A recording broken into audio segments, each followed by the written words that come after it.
పొంగనాల ప్యాన్లో snack recipe చేయొచ్చని మీకు తెలుసా? చాలా అంటే చాలా ఈజీగా ప్రిపేర్ చేసుకోవచ్చండి. ఎందుకు పొంగనాల ప్యాన్లో మజ్జిగ వేసిందని మాత్రం పొరపడకండి.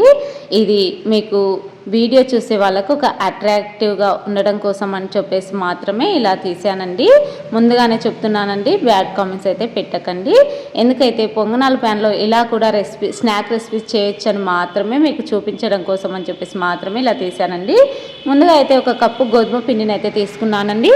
ఇందులోకి రుచికి సరిపడా ఉప్పు, అలానే పావు టేబుల్ స్పూన్ దాకా వంట సోడా, అలానే పావు టేబుల్ స్పూన్ దాకా వాముని ఇలా క్రష్ చేసి వేసుకున్నానండి. ఇప్పుడు కొద్దిగా మజ్జిగను వేసుకుంటూ పిండి కన్సిస్టెన్సీ వీడియోలో చూపిస్తున్న విధంగా ఇలా థిక్గా అయితే ఉండేలా అయితే చూసుకోవాలండి.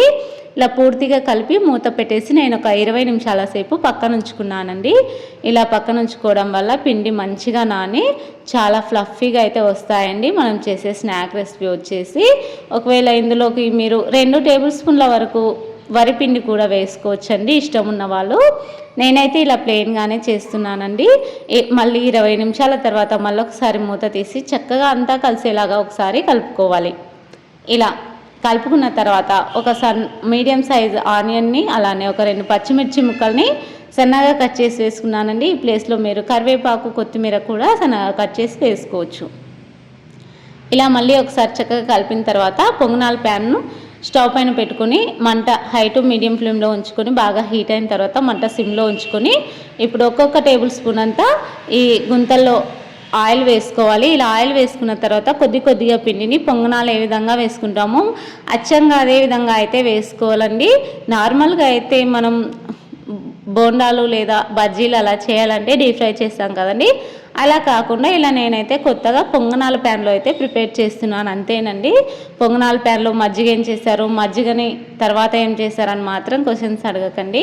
వీడియో చూసే వాళ్ళకి బాగుంటుందని చెప్పేసి మాత్రమే ఇలా మీకోసమేనండి ఇలా కొత్తగా ప్రయత్నాలు చేసి కొత్త వీడియోస్ అయితే పోస్ట్ చేస్తున్నాను, అంతేనండి.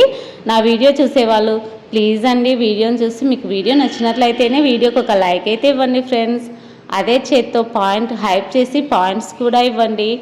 ఇప్పుడు మంచిగా సిమ్లో ఉంచుకొని అయితే 2 వైపులా ఫ్రై చేసుకోవాలండి. మీడియం ఫ్లేమ్లో ఉంచుకోకండి, అలానే హై ఫ్లేమ్లో కూడా ఉంచుకోకండి.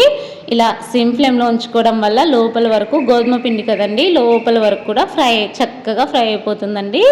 మంట అసలు హై ఫ్లేమ్లో ఉంచకండి, చక్కగా కుక్ కావండి. ఇలా సిమ్లో ఉంచుకున్నట్లయితే మంచి కలర్ వచ్చే వరకు అయితే చక్కగా వేయించుకోవాలండి.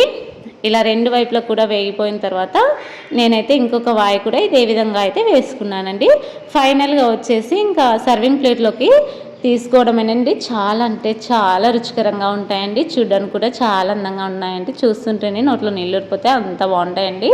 అలానే పల్లీల చట్నీతో అయితే ఈ రెసిపీని అయితే చాలా బాగుంటుందండి. అలానే ఎలాంటి చట్నీలు కూడా అవసరం ఉండవండి, అంత బాగుంటుందండి. ఒట్టిగా తిన్నా కూడా చాలా బాగుంటుందండి. లోపల చూడండి ఎంత చక్కగా సాఫ్ట్గా మంచిగా అయితే కుక్ అయిపోయిందండి. ఎక్కడ కూడా పిండిగా ఉన్నట్లుగా కూడా అనిపించడం లేదు. ఖచ్చితంగా మంట సిమ్లో ఉంచుకొని అయితే ఈ రెసిపీని అయితే ఒకసారి ప్రిపేర్ చేసుకోండి. ప్రిపేర్ చేసుకున్న తర్వాత మీకు ఎలా వచ్చిందో కూడా కామెంట్స్లో తెలియచేయండి. అలానే ఇలాంటి మరెన్నో రెసిపీస్ అయితే నా ఛానల్లో అప్లోడ్ చేశాను. ఒకవేళ నచ్చినట్లయితే వీలైనట్లయితే చూడండి. ఇప్పటి నుంచి అయితే కొత్త రకంగా అయితే వీడియోలు తీయాలని అయితే అనుకుంటున్నానండి. ఈ వీడియో నచ్చినట్లయితే లైక్ చేసి, షేర్ చేసి, సబ్స్క్రైబ్ చేసుకోండి. Thank you.